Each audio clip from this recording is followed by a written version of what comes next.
Hi guys, welcome back to the channel. This is Antoinette here at One Sweet Life, where I help busy mamas like you get organized and design a life that you love.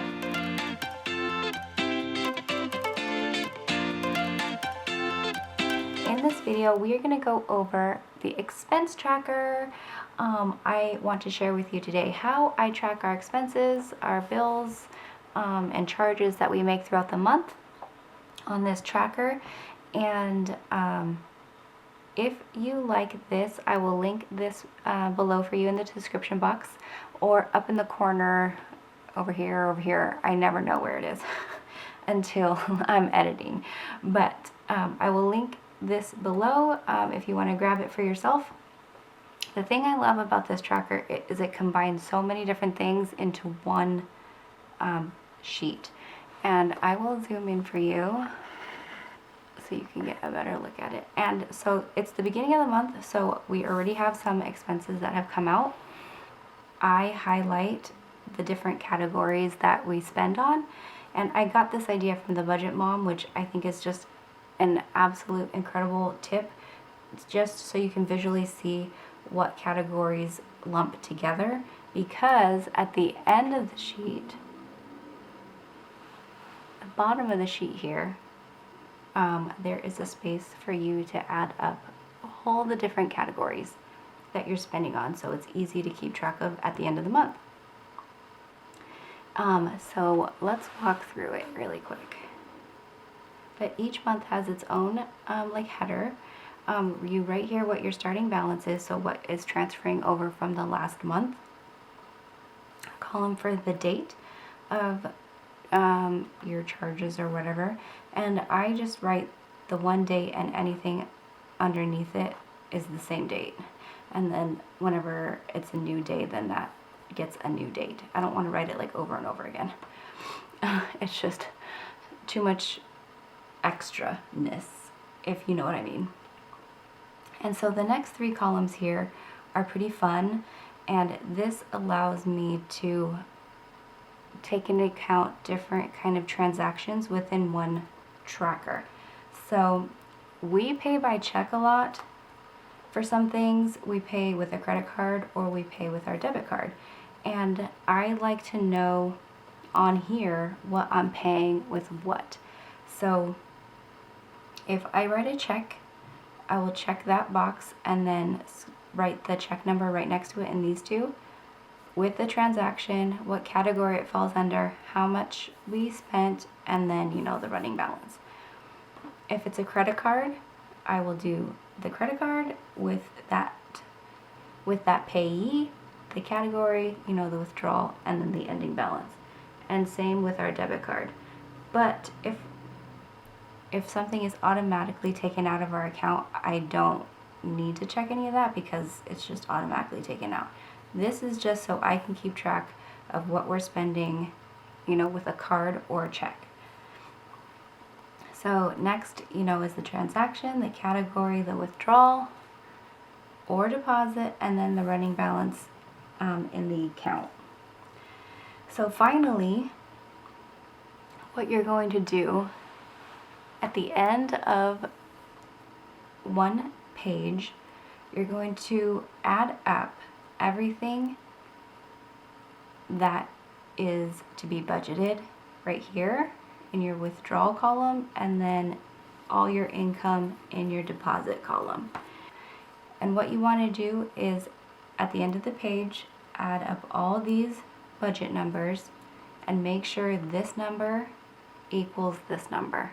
And this has helped me, you know, catch so many mistakes or double check myself, because sometimes I'm adding up things incorrectly, you know, it just, mistakes happen, and this is just an easy way to catch mistakes on the page without having to come back to it and find it later. Oh, and the last column here is a little circle dot where you would check off and mark a check mark there when the transaction has cleared the bank.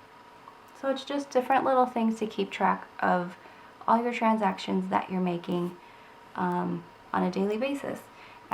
I check our bank account every single day and make sure this is filled out on a daily basis. Otherwise, you know, if you wait too long, then it becomes really overwhelming trying to get all your expenses down, highlight everything. If you do it a little bit by a little bit every single day, it becomes so much easier. Now, this won't work for you if you are a digital person, to be honest. If you are not a pen and paper person, I definitely suggest finding some kind of digital software that works for you. We've used YNAB before and I really like that program. Otherwise, if you want to use something for free, I know that Mint has a free version, or you can use just an Excel spreadsheet and try to keep track of your expenses that way. But if you are a pen and paper person, then I would love for you to try out this tracker and let me know if you like it, because it just has so many different little things that I have not seen anybody else have on their expense trackers.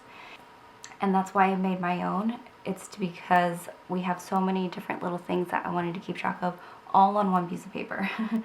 And so let me show you the back.